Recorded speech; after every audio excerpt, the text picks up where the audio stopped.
അമേരിക്കയിൽ വീണ്ടും അധികാരത്തിൽ വരുന്ന ട്രംപ് ഇറാനുമായി യുദ്ധം ആരംഭിക്കുമെന്നും അതിൽ അമേരിക്ക പരാജയപ്പെടുകയും ചെയ്യുമെന്നായിരുന്നു 2024 പ്രൊഫസർ ജിയാങ് ഷുക്കിന്റെ പ്രവചനം.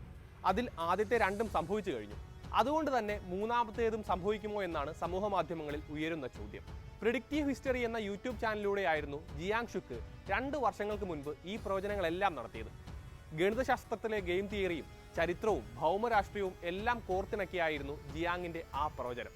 2024 പുറത്തുവന്ന വീഡിയോ ഇപ്പോൾ സമൂഹ മാധ്യമങ്ങളിൽ വൻ വൈറലാണ്. തത്വചിന്ത, ചരിത്രം എന്നീ വിഷയങ്ങളിലാണ് ജിയാങ് ശ്രദ്ധ കേന്ദ്രീകരിക്കുന്നത്. അമേരിക്കയിലെ യേൽ കോളേജിൽ നിന്ന് ബിരുദം നേടിയ അദ്ദേഹം ചൈനയിലെ വിദ്യാഭ്യാസ പരിഷ്കരണത്തിലും പാഠ്യപദ്ധതി രൂപീകരണത്തിന്റെയുമെല്ലാം ഭാഗവുമായിരുന്നു. അധ്യാപന മേഖലയ്ക്കപ്പുറം പ്രെഡിക്റ്റീവ് ഹിസ്റ്ററി എന്ന യൂട്യൂബ് ചാനലിലൂടെയാണ് ജിയാങ് കൂടുതൽ പ്രസിദ്ധി നേടുന്നത്. നേരത്തെ പറഞ്ഞ പോലെ ഭൗമരാഷ്ട്രീയം, ഗെയിം തിയറികൾ, ചരിത്രത്തിന്റെ ആവർത്തന പാറ്റേണുകൾ എന്നിവ വിശകലനം ചെയ്തുള്ള വീഡിയോകളാണ് ഇതിൽ അദ്ദേഹം പങ്കുവെക്കുന്നത്.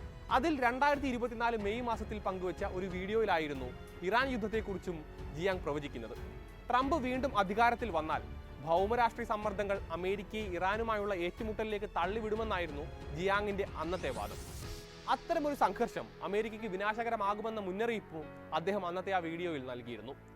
വീഡിയോ ഇപ്പോൾ വൈറലായതിനു പിന്നാലെ മാർച്ച് 3 ബ്രേക്കിംഗ് പോയിന്റിന് നൽകിയ അഭിമുഖത്തിൽ താൻ എന്തുകൊണ്ട് അങ്ങനെ പറയുന്നുവെന്നും ജിയാങ് ഷുക്ക് വിശദീകരിച്ചിരുന്നു.